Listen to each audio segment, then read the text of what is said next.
नमस्कार साथियों, this is Dingal Jain from Icos India. स्वागत है आप सभी का एक बार फिर इस चैनल में, जिसके माध्यम से कोशिश की जा रही है शिक्षा को और आसान और सिस्टमैटिक फॉर्मेट में लाने की। उसमें पेरेंट्स हमारा साथ दे रहे हैं। दोस्तों, हमारे फर्स्ट वीडियो के रिएक्शन को देखते हुए हमें लगा कि वीडियो को और ज़्यादा एक्सटेंसिव वे में बनाना चाहिए। फर्स्ट वीडियो जो गार्डन का अगर आपने नहीं देखा है तो हमारे डिस्क्रिप्शन बॉक्स के लिंक के थ्रू आप वहाँ तक पहुँच सकते हैं। दोस्तों, मार्केट एक ऐसा माध्यम है जहां बच्चे के लिए शिक्षा बहुत आसान हो सकती है अगर आपका साथ उसे मिल जाए तो। फ़र्ज़ कीजिए बच्चे के साथ मार्केट के लिए आप निकले हैं और फ्रूट्स एंड वेजिटेबल्स की परचेजिंग के लिए निकले हैं। एसएसटी का बहुत इंपॉर्टेंट पार्ट, बहुत इंपॉर्टेंट लेसन आज बच्चा आपके साथ सीखेगा। तो आइए हम एंजॉय करते हैं हमारे फर्स्ट क्लिप को, जो कि फ्रूट्स एंड वेजिटेबल्स को लेकर है। शुरुआत करते हैं हमारे पहले क्लिप से, जिसमें हम लोगों ने फ्रूट्स और वेजिटेबल्स के बारे में बात की है। मार्केट में भारत में अवेलेबल होने वाली फ्रूट्स और वेजिटेबल्स उसकी जलवायु और तापमान के अनुसार इस डायग्राम में दी हुई है, इसे आप समझ सकते हैं।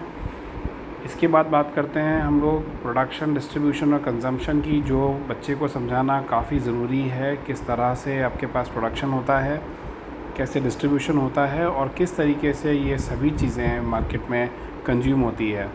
जब हम आगे बढ़ेंगे तो एक डिटेल्ड फ्लो चार्ट बताया गया है फार्मर्स, जो कि प्रोड्यूसर हैं देश के, से कंज्यूमर तक। इसका बेसिक उद्देश्य ये है कि बच्चे को एजेंट समझ आना चाहिए, उसे लोकल मंडी समझ आनी चाहिए, उसे रिटेल चेन समझ में आनी चाहिए, उसे बड़ी मंडी समझ में आनी चाहिए। ये बेसिक टर्म्स हैं जो बच्चे के लिए जानना बहुत ज़रूरी है। इसके बाद हम लोगों ने कलर डाइट पर बात की है, जो कि जिस भी तरह के फ्रूट्स और वेजिटेबल बच्चा कंज्यूम कर रहा है उसकी बॉडी में कहाँ रिक्वायरमेंट है और उसका काम क्या है। डिटॉक्सिफिकेशन से लेकर उसकी ओवरऑल हेल्थ इम्प्रूवमेंट को लेकर हम किस तरीके से बच्चे को समझा सकते हैं, उसके लिए कलर डाइट प्लान आपको इस पिक्चर में देखने को मिलेगा। इसे आप स्क्रीनशॉट लेकर सेव कर सकते हैं। इसके बाद हम बात करेंगे कुछ 3 महीनों पर, जिसमें कि जनवरी, फरवरी और मार्च आ रहा है। एक myplate.gov साइट है, उस पर आप ये पिक्चर देख सकते हैं। इसमें फ्रूट्स और वेजिटेबल्स की किन किन मौसम में किस तरह रिक्वायरमेंट होती है बॉडी में, उसके बारे में कुछ बताया गया है। फिर हम बात करेंगे कि किस तरीके के preservatives, bio active compounds food में या फिर फ्रूट्स और वेजिटेबल्स में उनके प्रिजर्वेटिव्स की तरह ऐड किए जाते हैं जब उनके ट्रांसपोर्टेशन को लेकर बात होती है। हम बात करने वाले हैं आगे एक और फूड चेन की, जो कि फूड प्रोडक्शन से लेकर वेस्ट स्ट्रीम्स तक पहुंचती है। उसकी एक चेन बनी हुई है, आपको इस पिक्चर में देखने को मिलेगी।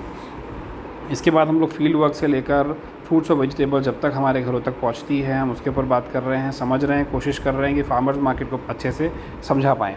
अगली इमेज दोबारा उसी मार्केट को समझाने का काम कर रही है, फार्म प्रोड्यूस से लेकर कंज्यूमर्स तक किस तरीके से ये फ्लो चार्ट वर्क करता है, इसके बारे में आप बच्चे को समझा सकते हैं। जहाँ उसे एक हेल्प की रिक्वायरमेंट है, वो आप इस फ्लो चार्ट के ज़रिए दे सकते हैं। तो दोस्तों, मेरी समझ में शायद हम कामयाब हो पाए हैं एसएसटी के एक बहुत इंपॉर्टेंट लेसन को कवर करने में, जो कि फ्रूट्स एंड वेजिटेबल से निकल कर आ रहा है।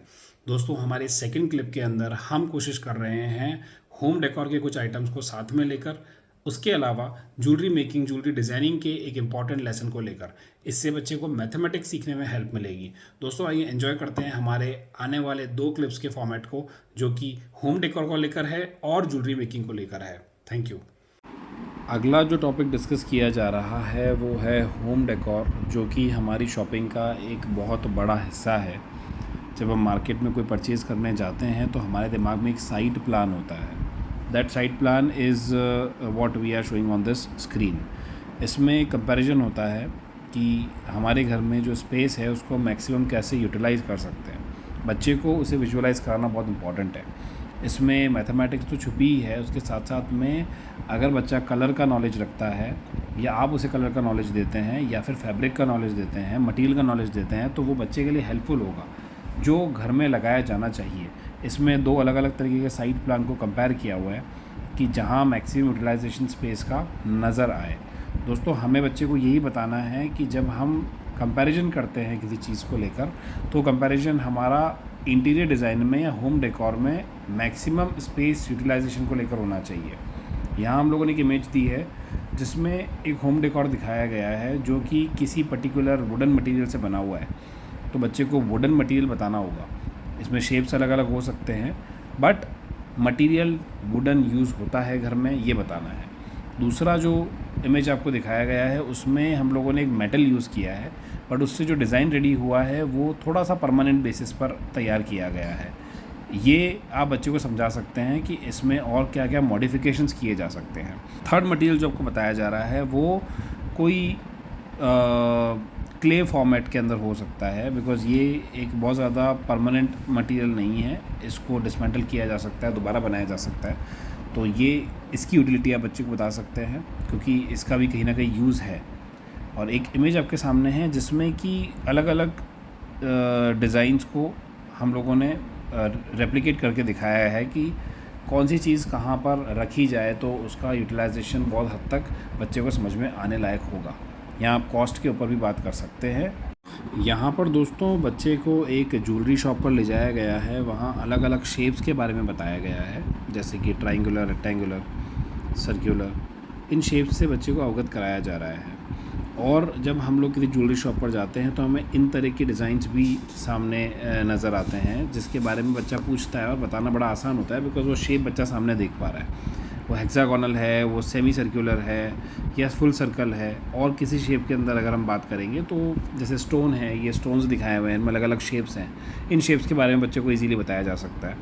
और फिर अब बात आती है ज्वेलरी मेकिंग की, तो एक वैक्स मॉडल रेडी हो रहा है, उससे पहले एक कंप्यूटर पे एक डिज़ाइन रेडी हो रहा है, हम उसके बारे में बात कर सकते हैं। हम बात कर सकते हैं बेटा कास्टिंग क्या होती है, पॉलिशिंग क्या होती है, और एक फाइनल मॉडल जो रिंग आपके सामने आएगी वो किस तरह से आएगी, किस फॉर्मेट में आएगी, वो इस सिस्टम में बताया गया है। इसको आप सेव करके बच्चे को ये समझा सकते हैं जब भी आप उसे बताएं कि ज्वेलरी मेकिंग होती कैसे है। इसका हम लोगों ने एक पिक्चर और प्रेजेंट किया है जो कि थोड़ा सा मतलब लाइव है, जैसे कि ओरिजिनल वो चीज़ दिखेगी कैसी, इसको समझाना बड़ा आसान है। सीईपी की यूनिट्स किस तरीके से आगे बढ़ रही हैं आपको समझने में थोड़ी हेल्प मिल रही होगी। हमारे थर्ड क्लिप के अंदर हम कोशिश कर रहे हैं साइंस के 2 इम्पॉर्टेंट लेसन को समझाने की, जो कि स्ट्रीट फूड को लेकर है और उसके अलावा क्लोथ्स को लेकर है, आइटम्स वी वियर। तो दोस्तों आइए एंजॉय करते हैं हमारे थर्ड क्लिप को, जो कि इम्पॉर्टेंट लेसन कवर करेगा साइंस का। Moving to the next concept, अब हम बात करने वाले हैं मार्केट के एक ऐसे सेक्टर की जो कि क्लोथ्स और अदर एक्सेसरीज़ को लेकर है। जब बच्चे को आप मार्केट लेकर जाएं तो उसे अलग अलग मटेरियल को टच करके बताएं कि ये उसकी स्पेसिफिकेशन है, जैसे कि कॉटन, लेदर, वूल एक्सेट्रा। और इससे बच्चे के अंदर ये समझ डेवलप होगी कि जब हम मटेरियल की बात करते हैं तो वो कहाँ से आ रहा है। इसी को जब हम आगे समझने की कोशिश करते हैं तो एक ऐसे फ़्लो चार्ट के बारे में बात करेंगे जो कि रॉ फाइबर से लेकर डिलीवरी तक जाता है। इसमें क्लॉथ के ऊपर बात हो रही है, क्लॉथ के प्रोडक्शन के ऊपर बात हो रही है, उसके डेवलपमेंट को लेकर बात हो रही है, बट इसी तरीके से अदर प्रोडक्ट्स के ऊपर भी आप इस तरीके के फ़्लो चार्ट को डेवलप करके बच्चे को समझा सकते हैं। इसका आप एक स्क्रीनशॉट लेके रख सकते हैं ताकि बच्चे को समझाने में आसानी हो। प्रोसेस्ड फैब्रिक क्या है, सूइंग क्या है, फिनिश प्रोडक्ट किसे कहते हैं, आयरनिंग क्या होती है, इसी की एक इमेज हम लोगों ने और शो की है। हम मार्केट पर चर्चा कर रहे हैं और हम स्ट्रीट फूड की बात ना करें ऐसा संभव नहीं है, बिकॉज़ बहुत बड़ा सेक्टर इस चीज़ में एंगेज्ड है और हम बच्चों को बाहर लेकर जाते हैं तो ये बात ज़रूर सामने आती है। दोस्तों, फूड इंडस्ट्री ने कुछ रेगुलेशन जारी किए हैं जो कि सेफ़ और हाइजीनिक फूड प्रैक्टिसेस को लेकर है। उसके अलावा ट्रेडिशनल डिशेस को एनकरेज करने का, उन्हें बढ़ाने का, उन्हें लोगों को बताने का कि ये हमारे एरिया की एक फ़ेमस फूड रेसिपी है पर डिपेंडेंट है। उसके अलावा फूड टूरिज़्म को इम्प्रूव करने का, यानी कि जिस एरिया का जो चीज़ फेमस है हम वहाँ पर जाकर उसे खाते हैं, चखते हैं या एंजॉय करते हैं, उसके बारे में बच्चे को पता होना ज़रूरी है। फिर हम बात कर रहे हैं कि ये एक वेल ऑर्गेनाइज्ड सेक्टर होना चाहिए जहाँ इंफ्रास्ट्रक्चर के बारे में बात होनी चाहिए, बैठने की व्यवस्था, हाइजीनिक कंडीशंस होनी चाहिए। फिर बात होनी चाहिए कि हमें कैसे इस लोकल कम्युनिटी को हेल्प करनी है ताकि वो अपना बिज़नेस ग्रो कर सके। और उसके अलावा ऐसे कुछ फूड वेंडर्स को हमें आइडेंटिफाई करना चाहिए जो कि सेफ़ हाइजीनिक फूड प्रोवाइड कर सकते हैं, उन्हें सपोर्ट करना चाहिए ताकि इकोनॉमी ग्रो हो। हमें इन चीज़ों का ध्यान वहाँ ज़रूर रखना होगा कि वहाँ टॉयलेट फैसिलिटी होनी चाहिए, हैंड वॉश फैसिलिटी होनी चाहिए, पानी की साफ़ शुद्ध व्यवस्था होनी चाहिए, फ्लोर्स क्लीन होने चाहिए, स्टोरेज स्पेस प्रॉपर होना चाहिए, डस्टबिन्स होने चाहिए, बैठने की अच्छी व्यवस्था होनी चाहिए, लाइटनिंग अच्छी होनी चाहिए। जब हम बच्चे को वहाँ लेकर जाएंगे तो बच्चा इन सब चीज़ों पर सवाल करेगा। ये साइंस का बहुत बड़ा सेक्टर है जिसे हम जनरल साइंस का पार्ट कहेंगे। बच्चे को बताएंगे तो उसे समझना आसान होगा। दोस्तों, finally we are moving into the last section of this CEP unit, जहां हम कोशिश कर रहे हैं बच्चे को ये समझाने की आपके माध्यम से कि टेक्नोलॉजी उसके लिए कितनी खतरनाक साबित हो सकती है अगर उसका जुडिशियस यूज़ ना किया जाए। और ऑब्वियसली ये आपके सपोर्ट के बिना नहीं हो सकता। कोशिश करेंगे हम इस लास्ट क्लिप को समझने की, और उसके बाद आप अंदाज़ा लगाइए कि आपने इस मार्केट यूनिट को किस हद तक समझा है और किस हद तक प्रैक्टिकली आपने इसको अप्लाई किया है अपने जीवन में। Thank you. टेक्नोलॉजिकल एडवांसमेंट के साथ में उसका परचेज़ बढ़ा है। परचेज़ बढ़ने के साथ में बच्चों में आजकल बहुत हद तक बीमारियां बढ़ रही है, जो कि पोस्चर्स को लेकर ज़्यादा है। कार्पल टनल सिंड्रोम एक कॉमन बीमारी हो गई है, रिस्ट में पेन होना, क्योंकि टैबलेट्स, फ़ोन और मोबाइल्स हमारे हाथ में रहते हैं। तो इन सभी चीज़ों को समझते हुए हमें टेक्नोलॉजी का यूज़ करना होगा। इस चीज़ से अवेयर करने के लिए बच्चे को मार्केट में जब लेकर जाएं तो इन चीज़ों के बारे में ज़रूर अवगत करवाएं। इसके अलावा आई स्ट्रेन, हेडेक, स्ट्रेस और फिज़िकल फटीग तो एक कॉमन बीमारी हो गई है। इन सब चीज़ों से बच्चों को संभालने के लिए हमारी कोशिश ये होनी चाहिए कि जिस तरह के प्रोडक्ट्स हम लोग मार्केट में ले रहे हैं उसके यूज़ को मिनिमल करें घर में, और उसी के साथ में हमें ये कोशिश करनी पड़ेगी कि बच्चे को जब आई स्ट्रेन है तो मोबाइल्स, फ़ोन्स, टैबलेट्स कितनी दूरी पर रखकर देखना होगा, और बाकी चीज़ों से भी हम बच्चों को किस तरह बचाएं ये हमें समझना होगा।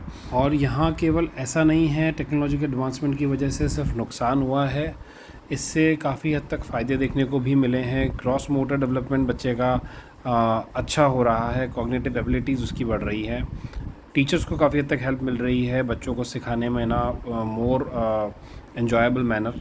उसके अलावा ये इंडिपेंडेंट लर्निंग को फैसिलिटेट करता है। इसके अलावा लर्निंग प्रोसेस को थोड़ा एन्जॉयबल बनाता है। कम्युनिकेशन को इम्प्रूव करने में हमें टेक्नोलॉजी बहुत हद तक हेल्प करती है। और उसके अलावा हमारा जो वर्क का पेस है उसे इम्प्रूव करने में, उसे बढ़ाने में टेक्नोलॉजिकल एडवांसमेंट बहुत हद तक रोल प्ले करता है। ये सब हमें समझाना होगा। So today we have covered few sections of market. This was only the example we are showing. And इसमें ऐसे अनलिमिटेड स्कोप के थ्रू हम लोग आगे बढ़ सकते हैं जहां बच्चे को समझाने के बहुत सारे दायरे हम लोग कवर कर सकते हैं। अगर आपको ये वीडियो समझ में आया है तो लाइक कीजिएगा, सब्सक्राइब कीजिएगा इस चैनल को, और कोशिश कीजिएगा कि हमें कमेंट बॉक्स के ज़रिए आप बता पाएँ कि हम आगे यूनिट्स को किस तरीके से और फर्दर मूव कर सकते हैं। Thank you.